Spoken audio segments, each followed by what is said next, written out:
Hello. No. What up? Oh, hey. No. You ain't got nowhere to go, so don't be shy. Pretty sure I've seen you before, so don't be hiding. Remember the times you DM me and don't. What up? Allow me to introduce myself. My name's Elisha and welcome to the GòL Weekly Show, where I'll be talking about everything from the past week in the world of football. Feel free to agree, disagree, or add on to anything I say in this video down in the comments below. Now, first up, PSG versus Real Madrid. Now, PSG is not my team, but as a Barça fan, I just could not see Real Madrid winning this one. So, of course, I was rooting for them. And they're the team of my favorite player, Neymar. I even made a bet against one of my coworkers, I know you're watching right now, for 40 push-ups. And I lost for a team that's not even mine. Now, the same day that they lost in the first leg, all the players on the team went on Instagram like, we are going to walk on March 6, we are going to win this at our field. Oui. And they just went there and did absolutely nothing. They played terribly. Now, if you have such an important game and there's so much on the line, you really have to go full-on attack. You cannot be playing like it's a regular league-earned game. There are speculations right now surrounding whether or not Luis Enrique, which is Barca's ex-coach, is going to take over after the season in place of Unai Emery. Now, I think that Luis Enrique coming in could allow PSG to keep Neymar because right now he's not really seeing the worth in this team. So PSG right now need a lot to keep Neymar playing, and Luis Enrique coming in could be that key element that they need to have him stay on the team for next season and help them win the Champions League. According to reports, Real Madrid is ready to pay $400 to $500 million for Neymar. That's $500 million for one player.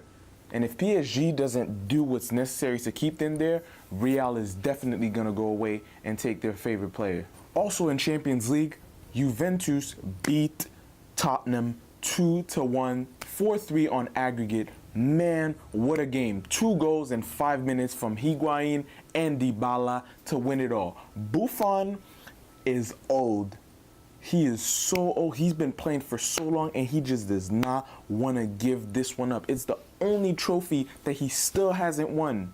Last year, they got to the final, and he still couldn't put it away. But this year, it might just be it because he's not giving up. Juve are straight up behind him, supporting him, and I feel like they're going to give it their all this year and not let anybody else take it. And finally, Liverpool and Man City both could not win their games but went through the next round on aggregate. Now in La Liga, Real Madrid beat Malaga, 2 goals from Cristiano Ronaldo. Now I'm going to admit, a lot of people were hating on him, including me, for the first half of the season because he was just playing terribly. Y'all remember when at one point he had less goals than Paulinho? But the second half of the season, Cristiano has been on fire in Champions League and in La Liga, and you really can't say anything about him right now because he also has more goals than Messi in less games. And now for the Premier League, a West Ham fan ran on the pitch and got tackled by Mark Noble. Look at this. Okay, you know what? This picture is missing just one more thing. Better. Now, these two teams are going head-to-head this week. As a Barca fan, of course, I'm going to be rooting for my team.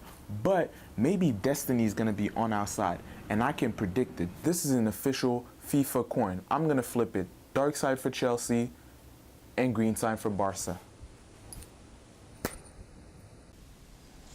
Now,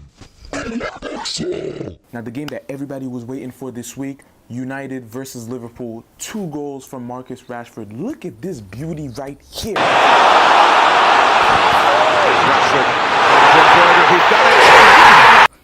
Now, this kid is really something. He's not really a kid.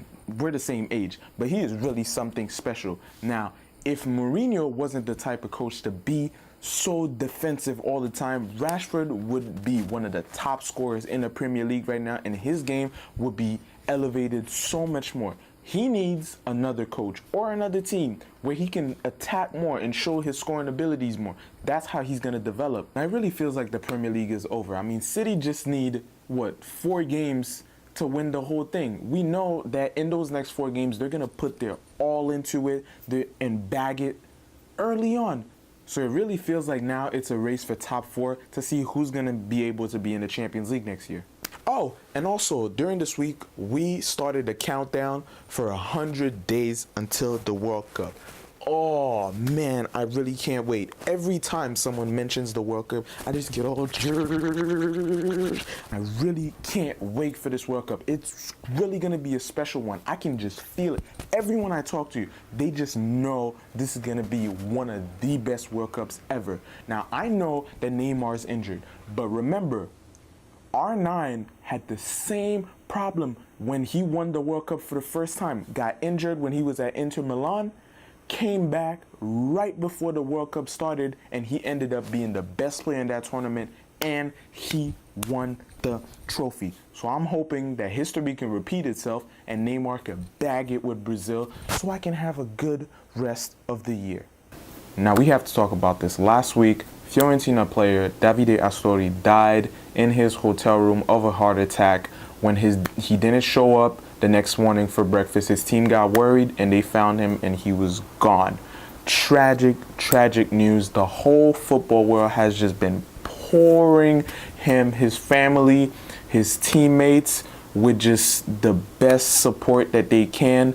Our thoughts and prayers are with his family. The team itself has decided to pay off his salary to his wife and kids for the rest of their lives, which is an amazing, amazing gesture. Prayers up to Davide, RIP. And now on a lighter note, Messi welcomed his 3rd child this weekend. Aww, look at that, it's a finger. Now just a couple months ago, actually, Cristiano had his 5th child. 5th! It's like these players are building football teams themselves. It's crazy. They're just popping them out everywhere. Speaking of Cristiano, his teammate, Sergio Ramos, he doodled himself, so he had to leave the game.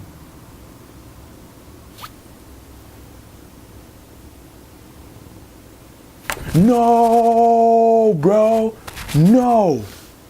No, bro. No, bro. I'm telling you, every time your mom says something from now on, I just want you to take out a red card and go, no, bro. No, bro. I'll pay for your hospital bills myself. Trust me, it's worth it. And that's the end of the show. Thank you so much for tuning in. If you enjoyed this video, hit the like button. And if you didn't, hit the dislike button. But make sure you let me know why in the comments below. These videos will only get better and better.